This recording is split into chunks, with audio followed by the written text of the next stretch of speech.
Hello everyone. एक concept में काफ़ी दिक्कत आ रही है। काफ़ी लोगों ने ये सेम चीज़ पूछी है मेरे से कि जब हमें सपोज करो कुछ ऐसी चीज़ दी हो MEN होल ट्वाइस Cl2 ऐसा कुछ दे रखा है, तो इसमें काफ़ी लोगों को लग रहा है कि जो भी स्ट्रक्चर हम बनाएंगे उसमें एलिमेंट ऑफ सिमेट्री मिल जाएगा।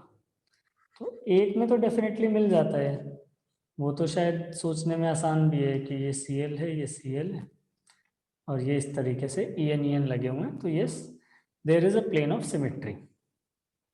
जिस चीज को सोचने में ज्यादा दिक्कत आ रही है वो ये वाला स्ट्रक्चर है, जब हम Cl को ट्रांस पे ना रख के सिस पे रख रहे होते हैं। तो इट इज लाइक कि सपोज करो यहाँ पे EN रख दिया, यहाँ पे Cl, यहाँ पे Cl और यहाँ पर अगेन EN। तो काफ़ी लोग काफ़ी अलग अलग तरीके से मेरे को इसके लिए बोल रहे हैं कि हम क्यों नहीं यहाँ से एक प्लेन इमेजिन कर सकते, क्यों नहीं हम किसी और जगह से प्लेन बता रहे हैं। तो आई थिंक अपन ना पूरा होल टुगेदर पॉइंट ही मिस कर रहे हैं ऑक्टाहेड्रल होने का। ऑक्टाहेड्रल का मतलब ही क्या है? ऑक्टाहेड्रल का मतलब इन द फर्स्ट प्लेस ये है कि कंपाउंड जो है वो नॉन प्लेनर है, तभी तो ऑक्टाहेड्रल हुआ ना। तो अगर आपको एग्जाम पर्सपेक्टिव से सीखना है सिर्फ, तो मेरे हिसाब से आप थोड़ा सा इस तरीके से ऑक्टाहेड्रल बनाओ, ठीक है।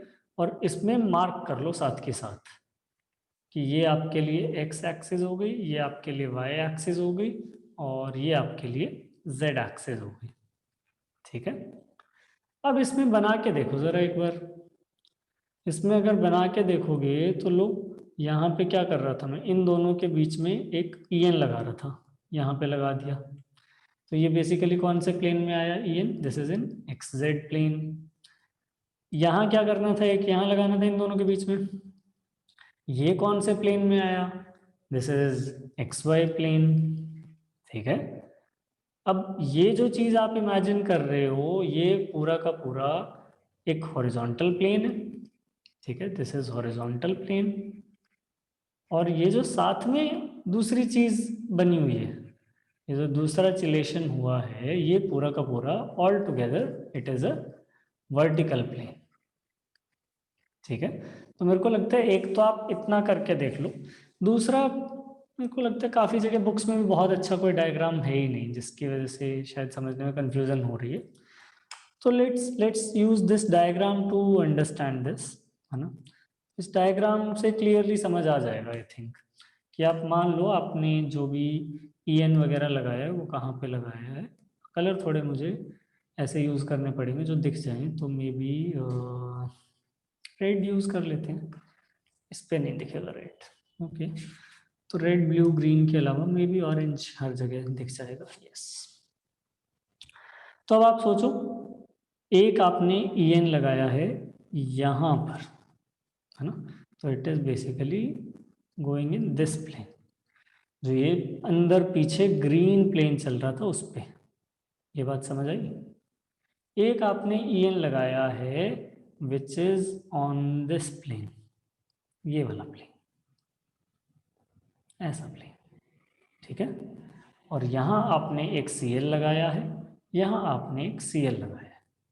अब सोच के देखो, अब तो नहीं लग रहे होंगे ना आपको किसी भी एंगल से कि ये चीज़ें एक प्लेन में आ रही हैं, या इनको आप कहीं से कोई आपको सिमेट्री वगैरह दिख जाएगी। अब तो बिल्कुल फीलिंग नहीं आ रही होगी, ठीक है। तो वो मेरे को लगता है थोड़ा सा इमेजिनेशन अपने को इस तरीके से करना पड़ेगा, विच विच हेल्प्स अस अंडरस्टैंडिंग कि भाई ये दोनों चीज़ें एक सेम प्लेन में नहीं है, बिल्कुल अलग अलग प्लेन में है, ठीक है। मतलब हर जगह तो चलो ये ऐसे टेक्नोलॉजी से भी अपन फ़ायदा नहीं उठा सकते, बट एटलीस्ट इस सेंस में अपन देख सकते हैं, ठीक है। और एक बार इसको रोटेट करके और दिखा देता हूँ मैं, इसमें रोटेट का भी ऑप्शन होता है।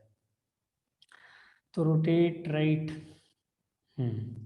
तो ये तो अच्छा बिल्कुल वैसा डायग्राम बनेगा नहीं जैसा सेंस चाहिए था अपने को। एक बार और रोटेट कर लेते हैं, फिर से रोटेट राइट कर देते हैं। फिर से रोटेट राइट कर दिया तो भी कोई खास बात बनी नहीं अपने लिए, उतना इफेक्टिव नहीं है जितना सोच रहे थे अपन रोटेट करके दिखाना।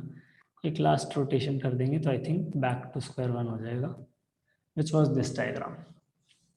तो I think this diagram decently explains you कि क्यों हम इसको क्या ना सोचें, हम इसे प्लेनर ना सोचें। ठीक है, इसको और हटा देता हूँ मैं ताकि क्लियर रहे कि कौन से बॉन्ड की बात हो रही थी। ठीक, इसी डायग्राम को एक बार मैं उसमें और करके दिखा देता हूँ आपको। किस चीज़ के लिए, लेट्स ट्राई टू थिंक कि भाई ये अपने लिए नॉर्मल क्या कहानी है। जब ट्रांस बन रहा होता है ना, जिसमें प्लेनर दिख जाता है, वो वाला केस और कर लेते हैं ताकि वो भी क्लियर हो जाए। ये ना हो कि अच्छा कहीं फिर उसमें भी ना दिक्कत आने लगे। तो लो देखो, अगर वैसा कुछ करना है तो अब आपको यहाँ पे ऐसा सोचना चाहिए कि भाई उस केस में अपन क्या करते हैं, एक बॉन्ड बनाते हैं यहाँ पे, और एक बॉन्ड बनाते हैं यहाँ पे ऐसे, और एक सीएल लगाते हैं यहाँ पे, एक सीएल लगाते हैं यहाँ पे। अब समझ आ रहा है ना कि वो सिमेट्री कहाँ है, वो रेड प्लेन में सिमेट्री है। ठीक है, रेड प्लेन में देख लो, या फिर अगर आप एक ऐसा प्लेन इमेजिन कर पाओ जो रेड के डायगनल्स को क्रॉस कर रहे हैं, उसमें भी सिमेट्री है। सीएल को कंटेन करता हुआ उसमें भी सिमेट्री है। ठीक है, तो यहाँ पे ये वाला चीज दिस इज सिमेट्रिकल, सिमेट्रिकल है तो इट इज ऑप्टिकली इनएक्टिव। और ये दूसरी चीज है, दिस इज नॉट सिमेट्रिकल, है ना, दिस हैज नो सिमेट्री। तो आप इसको बोलोगे दिस इज एसिमेट्रिकल, और एसिमेट्रिकल है तो दिस इज ऑप्टिकली एक्टिव। ठीक है, तो होपफुली अब थोड़ा क्लियर हो गया होगा कि क्या कहानी होती है। ठीक है, चलो बाय बाय, टेक केयर।